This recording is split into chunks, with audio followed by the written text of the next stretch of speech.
with these larger galactic fields opened, and I want to keep you guys in awareness that there are many beings, vast beings that have an interest in having their nesting doll of reality inform our reality. And this is partially what the prophecies that all of us are been, you know, decoding all these years, what they're talking about. And that is in an ending, a great ending to something, there's a beginning, and the battle is really who gets to have their beginning, which faction gets to have their beginning in this realm.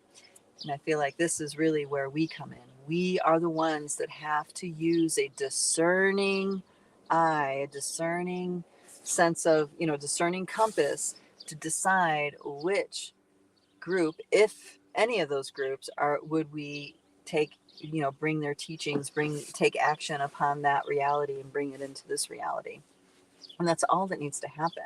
You taking action and others taking action, and that resonates. And now that faction has a right to have influence in this reality. Why? Because we chose that. How do we choose that? Through our actions. You see how it works? Okay. So you have the Galactic Federation of Light. You have the Federation of the Dark. You have the Federation, the overarching federation. You have the Galactic Alliance. You have the Merlin Order. You have all these councils of you know, of vast origin that are all vying for influence.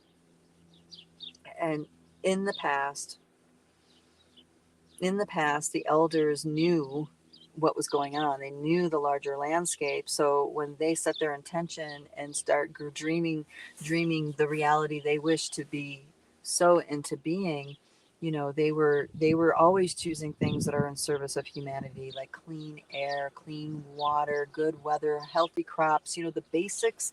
It seems like it's simple and basic, but it's the piece that allows peace and prosperity to flourish in this reality. You know, you got to start with the basics.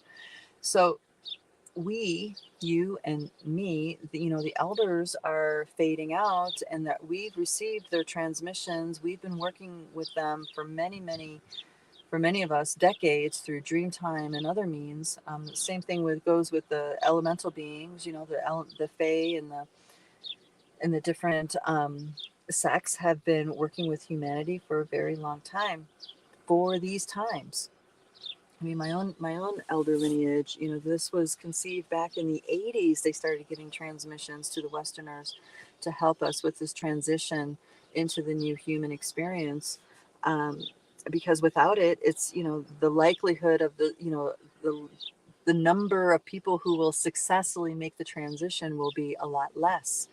And the fact is, they wanted a lot more to make the transition. So they released their deepest, most sacred teachings to outsiders for that mission, for that dream.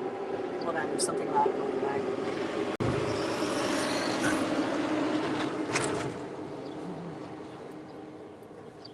Okay. So it's all happening right now. Now is the time.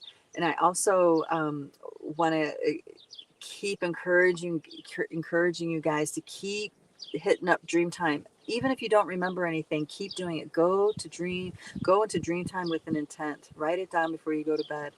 Keep doing that, because the more we need to reclaim our dream time, because of all these nesting dolls that have been influenced by agendas and federations and councils that maybe are not, you know, they're operating more in their best interest than in the best interest of Pachamama, Mother Earth.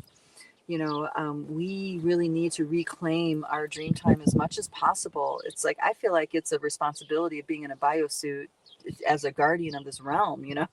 It's something that, you know, it's not a question. It really needs to be done. And the more we do it, of course, the easier it gets, the less booby traps, let's say, we fall into. So all these different beings, creator beings, are vying to have influence in these nesting dolls. And the more we own and claim that dream space, the less access they have to just like manipulate and take that control. and you guys know what I'm talking about with the manipulation. It's where they manipulate the path exactly. So the choice is exactly what they want you, the choice to be is between a rock and a hard place. So choice A and B are both winners for them. You know, that's how the manipulation game works. But when we are engaging with the dream realm, we are occupying that aspect of ourselves, and we are aware without knowing we're aware very often, and we're reclaiming that space. We're reclaiming that space for our desire, our inquiry, our curiosity. You see what I mean? And as we do that, synchronicity unfolds in our everyday life. And that is the magic connection, right? So some people, engage the dream realm with ceremony, external ceremony, ceremonial magic, spells, altars, all that stuff. Similar thing, but different. And the difference is that when it's an external thing, you can get a hold of a formula to do something that you don't actually understand, and that kind of magic that kind of influence can and is greatly misused. Particularly blood magic on this planet, it's very, very, very heavily distorted and misused and abused and misunderstood. And there's so many hangups with that. It's very, very powerful, which is why people who seek power and control seek that kind of path out. But inner circle magic, it's really a path of, when you're waking up to these pieces, when you're ready, it's a path of empowerment.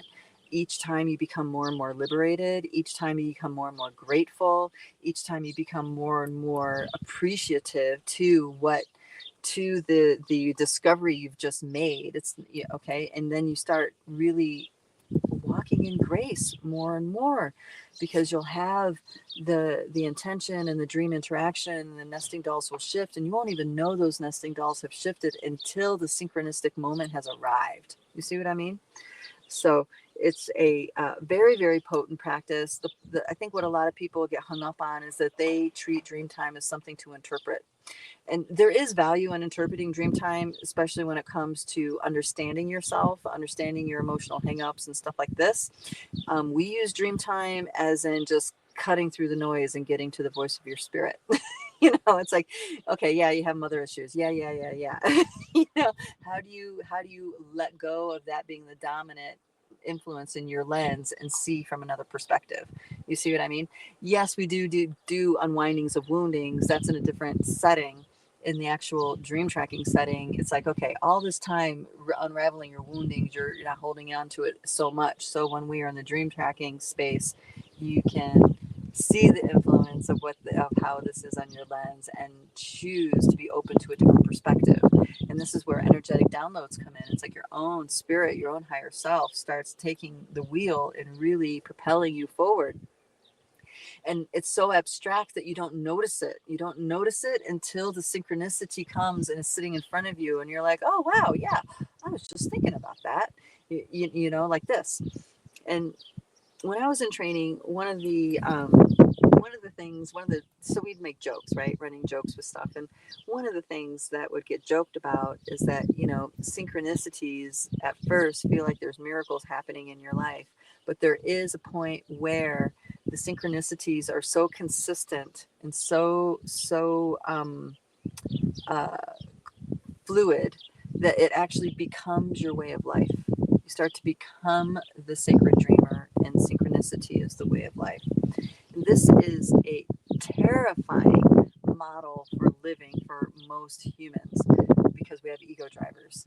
We have we want to be presented in a certain way. We want our teeth brushed before we go on TV, go onto a video. We want, what I mean? We have these ideas that we need to be in order to ...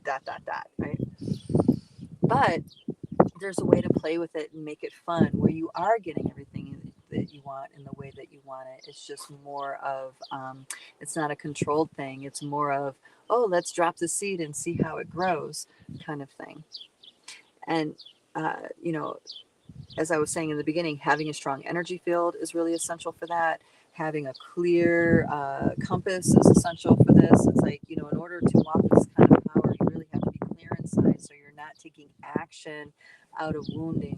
Because believe me, there's lots of booby traps out there that are more than happy to suck you into your wounding and and have you convince yourself on why you're powerless and why you're a victim. Right? There's lots and lots of energies that are set up to hook you. The slightest little, slightest little whatever will hook you right in. And you'll know you're hooked in because you'll feel sensations in the throat or in the gut, or you'll feel sensations in your energy when you start getting hooked in.